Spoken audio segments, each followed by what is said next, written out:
ઓલપાડ તાલુકાના કારેદગી સાણ વિભાગ સહકારી ખાંડ ઉદ્યોગ મંડળી લિમિટેડને હાલમાં નાણાકીય વર્ષ 2023-24 માટે ઇન્કમટેક્સ વિભાગ તરફથી એસેસમેન્ટ કરવા અંગેની નોટિસ મળતા એક વખત ફરીથી ખેડૂતોમાં ચર્ચાનો વિષય થઈ ગયો છે.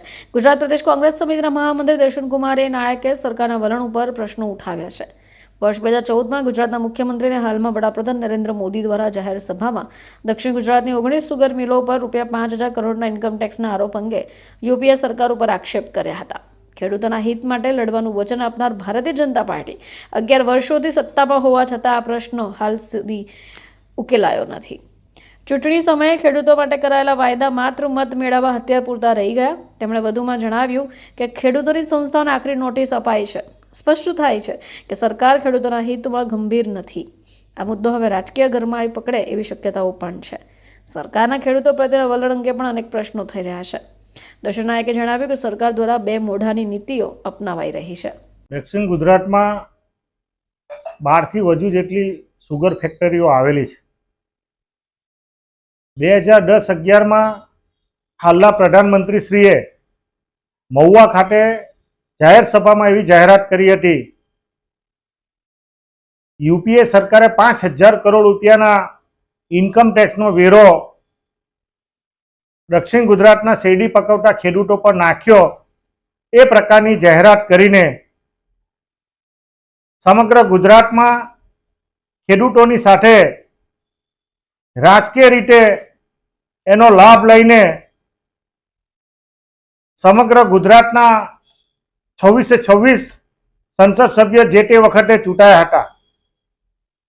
માનનીય પ્રધાનમંત્રીશ્રીની આ જાહેરાતના અનુસંધાનમાં એમણે ફરીવાર એવી જાહેરાત કરી કે આવનારા દિવસોમાં શેરડી પકવતા ખેડૂતોની ઉપર કોઈ પણ પ્રકારનો ઇન્કમટેક્સ નાબૂદ કરવામાં આવ્યો ન હતો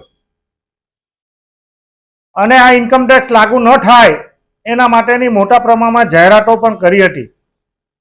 આ અનુસંધાનમાં વારંવાર સહકારી આગેવાનો દ્વારા, રાજકીય આગેવાનો દ્વારા સરકારમાં રજૂઆત કરવામાં આવી હતી અને વિવિધ સુગર ફેક્ટરીઓને કરોડો રૂપિયાની ઇન્કમટેક્સના એસેસમેન્ટની નોટિસો પણ આપવામાં આવી હતી. હાલમાં પણ ઘણી સુગર ફેક્ટરીઓમાં આવી નોટિસો આપવામાં આવી હતી.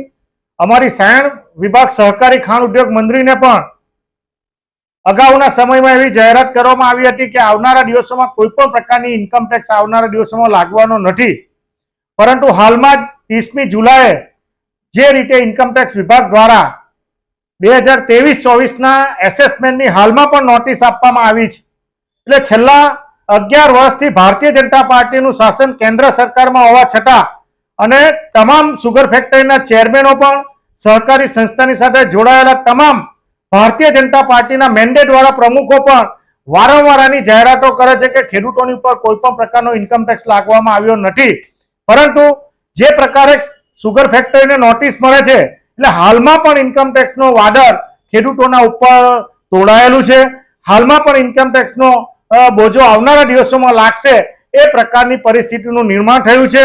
માનનીય પ્રધાનમંત્રીને વિનંતી કરીએ કે તમે ખેડૂતોને જે બમણી આવક કરવાની વાત કરો છો, પરંતુ જે રીતે એ ઇન્કમટેક્સની નોટિસોના અનુસંધાનમાં એને રોકવામાં આવી છે, પરંતુ એક કાયદો બનાવીને તાત્કાલિક અસરથી આ જાહેરાત કરવામાં આવે, કેબિનેટમાં પસાર કરવામાં આવે અને સંસદમાં પણ એને પસાર કરીને આવનારા દિવસોમાં ખેડૂતો પર ઇન્કમટેક્સ ન લાગે એ પ્રકારની જાહેરાત કરવામાં આવે તો એનાથી દક્ષિણ ગુજરાતમાંની સમગ્ર ભારતના ખેડૂતો જે ખેતી ઉપર ટેક્સ ન લાગે એના માટેની અમારી રજૂઆત હતી.